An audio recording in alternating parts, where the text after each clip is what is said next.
Assalamualaikum warahmatullahi wabarakatuh. Perkenalkan, nama saya Pirol Heria. Saya dari Fakultas Hukum dan Ilmu Sosial, Program Studi Hukum. Saya dari semester 3 dengan NPM 2374201056. Saya di sini ingin memenuhi tugas dari dosen pengampu Bapak Ibrahim Fikma Edrisi dengan mata kuliah Hukum Acara Pidana tentang materi bab 5 pra-peradilan. Pra-peradilan. Pengertian pra-peradilan. Secara etimologis, pengertian pra-peradilan berasal dari kata pra yang artinya sebelum dan peradilan yang artinya proses mengadili. Pasal 1 angka 10 KUHP mengatakan, pra-peradilan adalah wewenang pengadilan negeri untuk memeriksa dan memutus menurut cara yang diatur dalam undang-undang ini tentang sah atau tidaknya suatu penangkapan atau penahanan atas permintaan tersangka atau keluarganya atau pihak lain dan kuasa tersangka. Sah atau tidaknya penghentian penyidikan atau penghentian penuntutan atas permintaan demi tegaknya hukum dan keadilan.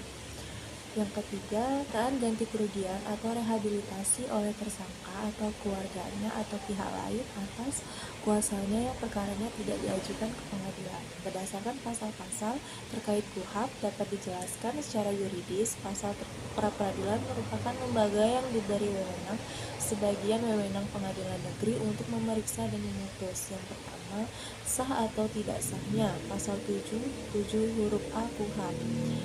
A. Penangkapan, B. Penahanan, C. Penghentian penyidikan, dan penghentian penuntutan. Yang kedua, ganti kerugian dan rehabilitasi, pasal huruf B KUHP.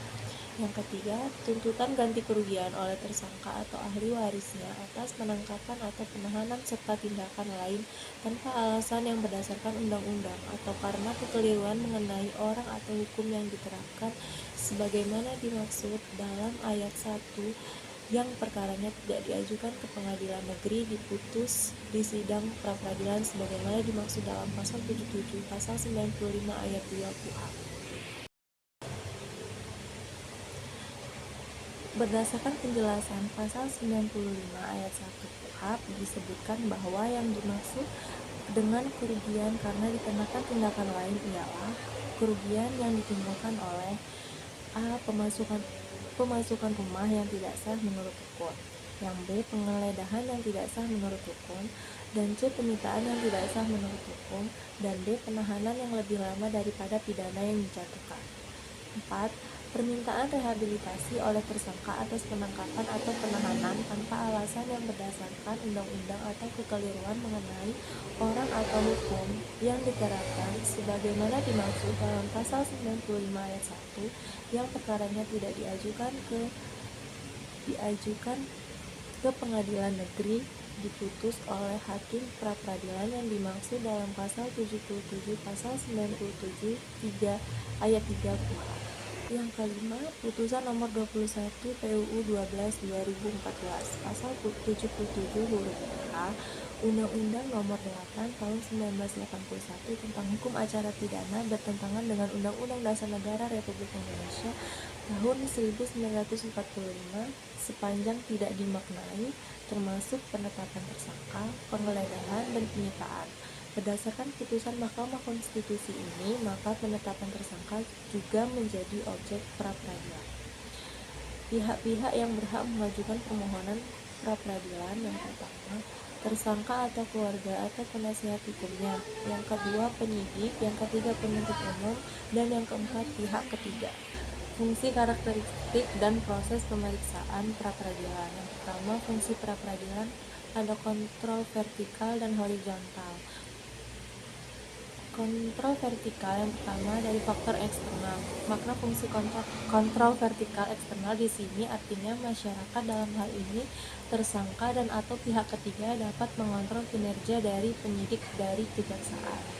Yang kedua, internal. Makna fungsi vertikal internal di sini artinya atasan, dalam hal ini dilakukan Kapolri atau Kapolda atau Kapolres dapat mengontrol kinerja dari penyidik bawahnya.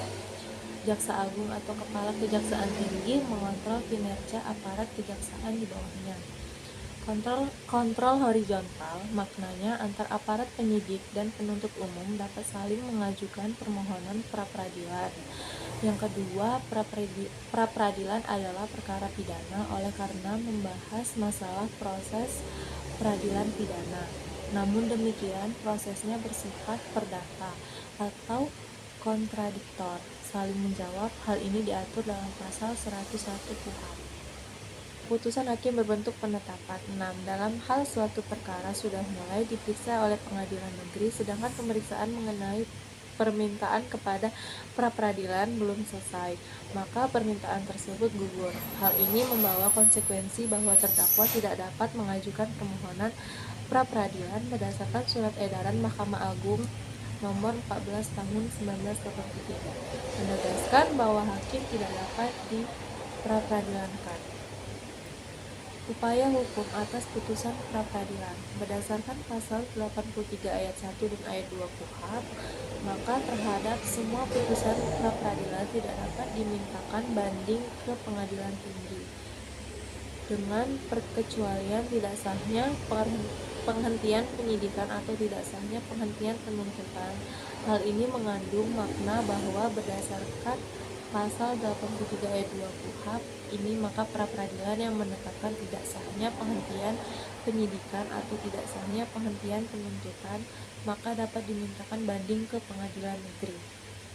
pengadilan tinggi.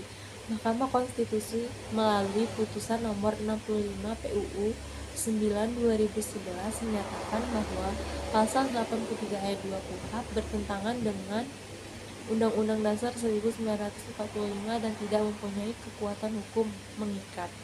Hal ini berarti putusan pra-peradilan apapun tidak dapat dimintakan banding. Dengan perkataan lain, putusan pra-peradilan tentang tidak sahnya penghentian penyidikan atau tidak sahnya penghentian penuntutan, maka tidak dapat dimintakan banding ke pengadilan tinggi. Permohonan dinyatakan gugur. Berdasarkan pasal 82 ayat 1 huruf D KUHP disebutkan bahwa dalam hal suatu perkara sudah mulai diperiksa oleh pengadilan negeri, sedangkan pemeriksaan mengenai permintaan kepada pra-peradilan belum selesai, maka permintaan tersebut gugur. Pertanyaannya, bagaimana dengan permohonan pra-peradilan tentang sah atau tidak sahnya penggeledahan atau penyitaan atau penangkapan atau penahanan yang sudah dilakukan oleh aparat penegak hukum? Ada dua jawaban atas pertanyaan ini.